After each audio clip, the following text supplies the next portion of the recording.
MA final के विद्यार्थियों के लिए आज है कामायनी का श्रद्धा सर्ग। हमने इससे पहले चिंता सर्ग पढ़ा और अब हम पढ़ेंगे श्रद्धा सर्ग। श्रद्धा कामायनी है, यानी काम का अयन करने वाली कामायनी की नायिका है। और मनु जो कि निराश थे, हताश थे और जो प्रलय हुआ था उसके कारण बहुत ही निराशा में थे, उनको आशा की तरफ ले जाने वाली श्रद्धा, उनको लोक निर्माण के कार्य की तरफ ले जाने वाली, संसार को सृजन की ओर ले जाने वाली नायिका श्रद्धा का आगमन होता है। और वो मनु को देख कर के क्या कहती है वही इस पद में दर्शाया गया है। तो आइए आज अपन कामायनी का बहुत महत्वपूर्ण सर्ग श्रद्धा सर्ग पढ़ते हैं। कौन तुम संस्कृति जलनिधि तीर तरंगों से फेंकी मणि एक, कर रहे निर्जन का चुपचाप प्रभा की धारा से अभिषेक, मधुर विश्रांत और एकांत जगत का सुलझा हुआ रहस्य, एक करुणा में सुंदर मौन और चंचल मन का आलस्य। यहाँ कवि जयशंकर प्रसाद की कामायनी से लिया गया ये पद है और श्रद्धा सर्ग से अवतरित है। यहाँ संस्कृति यानी संसार, जलनिधि यानी सागर समुद्र, कौन तुम संस्कृति जलनिधि तीर तरंगों से फेंकी मणि एक। श्रद्धा हिमालय की उस निर्जन घाटी में पहुंचती है जहां मनु जो है नीरव गुफा में या पर्वतों की जो एक प्रस्तर शिला है उसके ऊपर बैठे हुए होते हैं।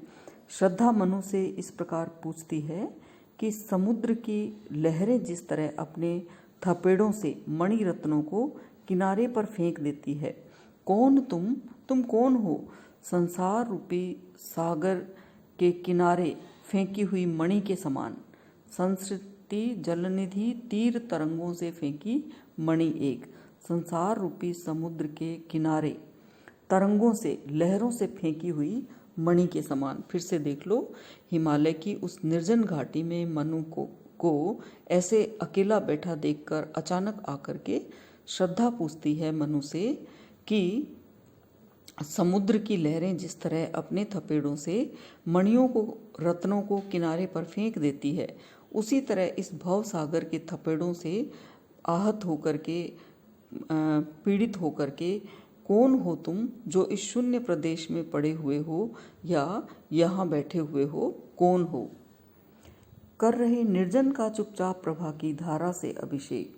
जिस प्रकार अगर कोई मणि रत्न पड़ा होगा तो चारों तरफ उसकी रोशनी फैलती है, वैसे ही मनु एक रत्न के समान है।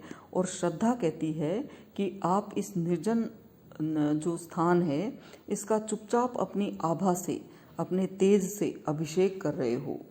फिर से देख लो एक बार कि जिस समुद्र के किनारे पर जैसे समुद्र के किनारे पर पड़ी हुई कोई मणि, कोई रत्न उस नीरव तट को अपने कांतिपूर्ण किरणों से प्रकाशमान बना देती है, उसी तरह इस निर्जन स्थान को, निर्जन प्रदेश में चुपचाप बैठकर इसे अपने तेज समूह से आलोकमय करने वाले, प्रभावान करने वाले, कांतिमान करने वाले तुम कौन हो। मधुर विश्रांत और एकांत जगत का सुलझा हुआ रहस्य, एक करुणा में सुंदर मौन और चंचल मन का आलस्य। श्रद्धा मनु को कहती है ये एकांत स्थान है, बहुत ही मधुर, शांतिपूर्ण, थकान को दूर कर देने वाला एकांत स्थान है, जगत का सुलझा हुआ रहस्य। इस एकांत में तुम जगत के सुलझे हुए रहस्य के समान, एक करुणा में सुंदर मौन, करुणा से भरा हुआ बहुत ही सुंदर खूबसूरत मौन के समान तुम हो, और चंचल मन का आलस्य। मन जो है वो बहुत चंचल हो और उसके भीतर समाई हुए आलस के समान तुम कौन हो। देखिए इसमें मधुर विश्रांत और एकांत जगत का सुलझा हुआ रहस्य, सुलझा हुआ है तो फिर रहस्य कैसे है। चंचल मन का आलस्य, मन चंचल है तो आलस्य कैसे। तो विरोधाभास अलंकार, कितनी अभिव्यक्ति का कैसा शानदार कौशल कवि ने यहाँ किया है। तो आप फिर से देख लो। मधुर विश्रांत और एकांत जगत का सुलझा हुआ रहस्य, एक करुणामय सुंदर मौन और चंचल मन का आलस्य। यहाँ पर श्रद्धा पूछती है कि तुम मुझे इस मधुरता और विश्रांति, थकावट और नीरवता से भरे हुए जगत के एक सुलझे हुए रहस्य से दिखाई पड़ते हो। अभिप्राय है कि अपरिचित होने के कारण तुम मेरे लिए रहस्यमय भी हो, किंतु प्राकृतिक सुषमा से भरे हुए इस नीरव प्रदेश में तुम एक थके हुए व्यक्ति की भांति अकेले बैठे बैठे कुछ सोच रहे हो, और तुम्हारे हृदय में बहुत कुछ मनोभाव, तुम्हारी जो चेहरे के भाव हैं, मुख आकृति है, इससे प्रकट हो रहे हैं। इसलिए तुम रहस्य होकर भी मेरे लिए बहुत कुछ सुलझे हुए से ज्ञात होते हो। हम चेहरे से जिस प्रकार भावनाओं का पता कर लेते हैं, यूँ भी लगता है कि व्यक्ति बहुत अनुभवशील है या सुलझा हुआ है, यह भी लगता है कि वो किसी बात में परेशान है। एक करुणा में सुंदर मौन और चंचल मन का आलस्य।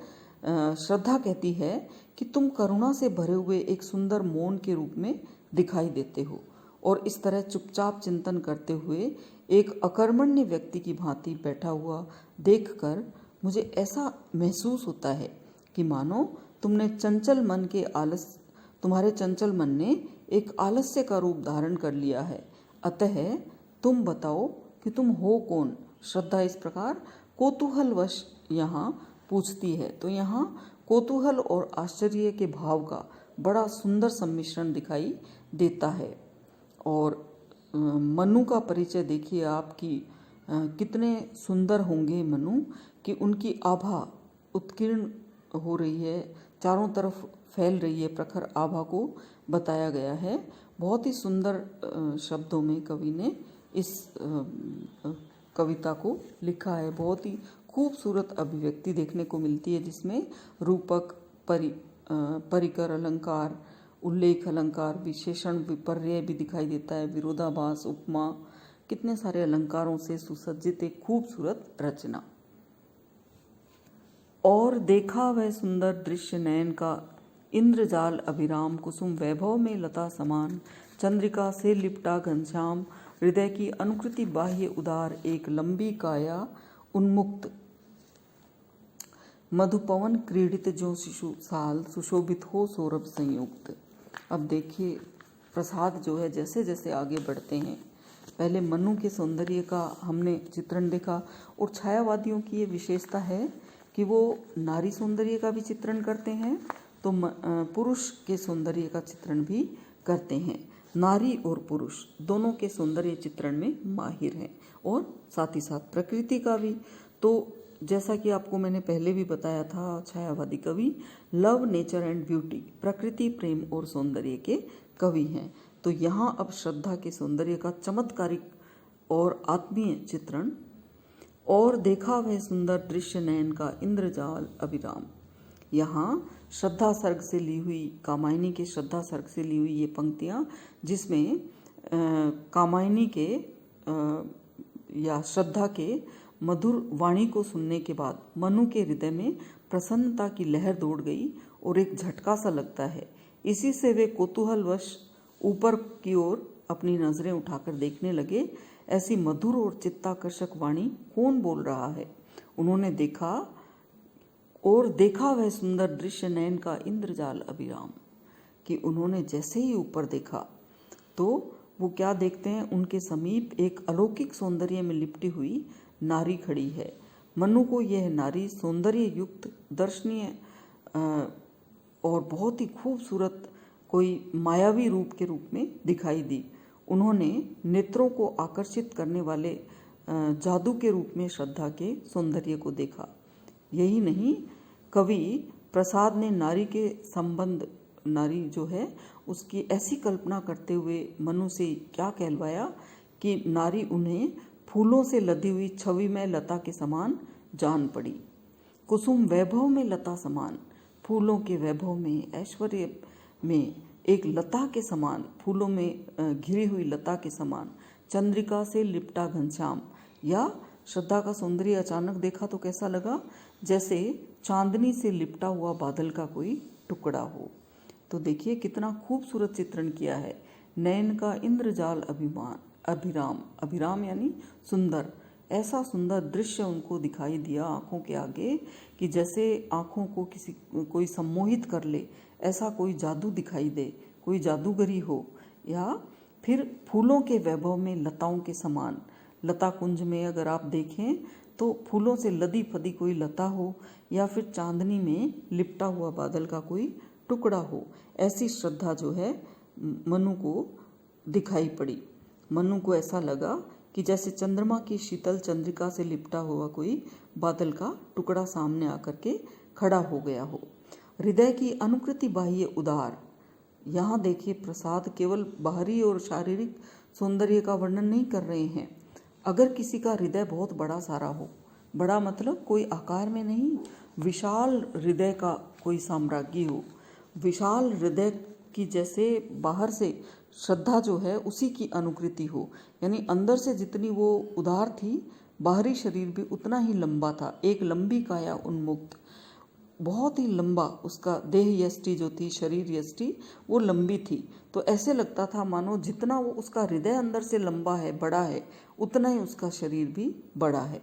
एक बार फिर से देख लो, हृदय की अनुकृति बाह्य उदार, एक लंबी काया उन्मुक्त। कवि प्रसाद कहते हैं अलौकिक सौंदर्य युक्त उस रूप सी नारी का वर्णन करते हुए कवि कहते हैं कि श्रद्धा के शरीर का अधिकांश भाग खुला हुआ था और उसकी देह यष्टि बहुत लंबी थी। उसे देखकर ऐसा प्रतीत होता है मानो यह विस्तार जो है या इतना लंबा रूप है, बाहरी शरीर उसके उदार और विस्तृत हृदय की ही प्रतिमूर्ति हो। भाव यह है कि श्रद्धा का शरीर जितना लंबा और आकर्षक था, जितना विस्तृत था, वैसे ही उसका हृदय भी विस्तृत था।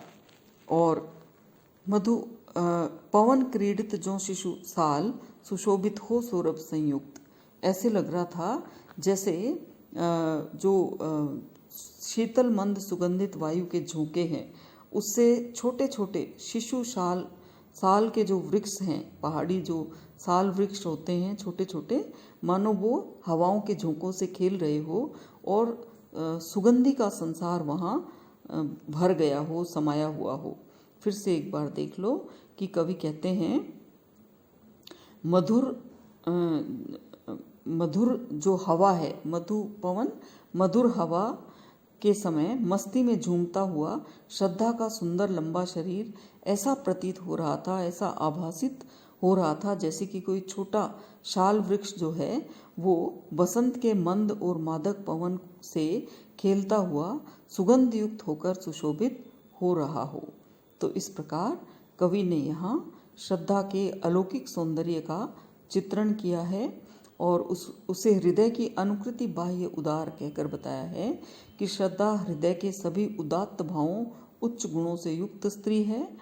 प्रसाद में इस अंश में आप देखिए लाक्षणिकता, चित्रात्मकता और बिंबात्मकता दिखाई देती है और बहुत ही खूबसूरत अलंकारों का, रूपक अलंकार का प्रयोग, अनुप्रास अलंकार का प्रयोग हमें इसमें दिखाई देता है। तो कामायनी जो है वो एक बेहतरीन रचना है और आप इसमें देखिए कितने सूक्ष्म चित्रण किया गया है। जिस प्रकार से आप सेकेंड ईयर में पढ़ते आए हैं तो वहाँ बिहारी की नायिकाएं आपने देखी है, देव, पद्माकर, रत्नाकर, लेकिन वो सूक्ष्मता वहाँ दिखाई नहीं देती थी जैसी इसमें दिखाई देती है। तो धन्यवाद बच्चों, पढ़ना। आगे हम श्रद्धा सर्ग के और पदों को पढ़ेंगे।